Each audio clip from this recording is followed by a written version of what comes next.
gudoomiye ku-xigeenka xisbiga mucaaradka ah wadani Axmed Muumin Saad xogayaha ururkaasi Maxamed Cabdilaahi Urcada xildhibaan Bashiir Sheekh Xuseen Tukaale xogayaha ku-xigeenka xisbiga wadani mas'uuliyiin ka tirsan golaha dhexe xisbiga wadani iyo fulinta xisbigaasi oo maanta socdaal ku yimid gobolka Gabiley ayaa waxay ka soo qayb galeen xaflad lagu soo dhaweynayay taageerayaal aad u tiro badan oo ku soo biiray xisbiga mucaaradka ah ee wadani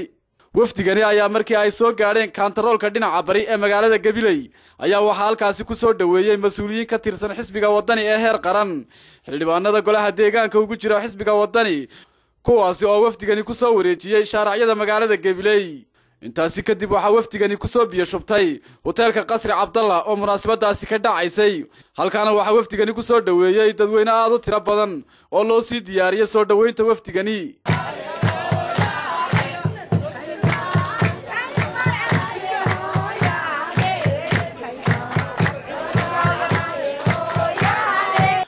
xafladani lagu soo dhaweynayay taageerayaasha ku soo biiray xisbiga wadani ayaa waxa ugu horeyn halkaasi ka hadlay xubno kamid ah taageerayaasha cududooda ku soo biiriyay xisbiga wadani kuna waa wadani Gabileyna waa wadani maanta halka waxa jooga garabkii ugu qiimaha badnaa ee Gabiley dadkii ugu muhiimsanaa oo ku soo biiray xisbiga wadani ayagoon cidina u sheegin cidina u yeedhin gartay maanta halkay dantu taala inay tahay wadani iduguna waa daba joogtaan in badan oo isaguna reer Gabiley oo soo socotaana way jirtaa anaga oo maxay maanta garabka haweenka ee ku soo biiray xisbiga wadani horena dadkii soo saaray xisbiga kulmiye maanta waxaan noo diyaarnahay inaan xisbiga wadani soo saarno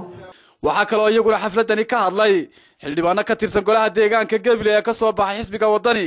odayaal cuqaal iyo xubno kamid ah golaha dhexe ee xisbiga iyo xubno kamid ah golaha fulinta ee xisbigaasi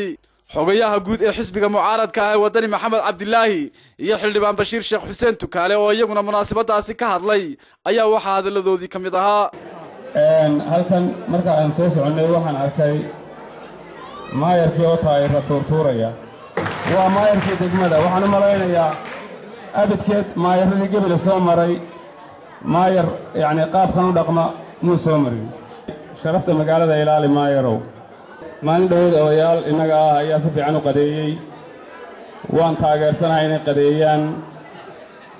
waayo hantidii ummadda la luusanayay hadday inay ku qadeeyeen waa wax taran tare baan leeyahay anaga laftigayga golaha wakiilada waxay sayaan golaha wakiilada dhexdeeda isma hayaan ayaan ummadda la jaawareerini waxay sayaan xukuumadda oo diidan inuu golihii wakiiladu shaqeeyo haddii Gabiley loo hagaajiyo waxa soo gala waxaan rabaa inay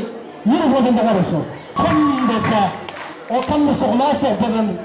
oo ka khiyaamo badan weligeed la soo maray Soomaaliland gabagabadiina waxa munaasabadaasi soo afmeeray gudoomiye ku-xigeenka xisbiga wadani Axmed Muumin Saad waxaan aad iyo aad ugu xumaay guriga madaxweyne ku-xigeenka Jamhuuriyadda Soomaaliland Cabdiraxmaan Saylici oo maanta gurigiisa noqday guriga lagu inqilaabo ama lagu burburiyo dalkeena hooyo dhinaca kalena markii wafdigani soo galay magaalada ayaa waxa mudaharaad kala hor yimiday qaar kamid ah dhalinyarada Gabiley oo mas'uuliyiintani sheegeen inay xukuumaddu dabada ka waday dhalinyaradaasi Mukhtaar Nuux Ibraahim Hon Cable TV Gabiley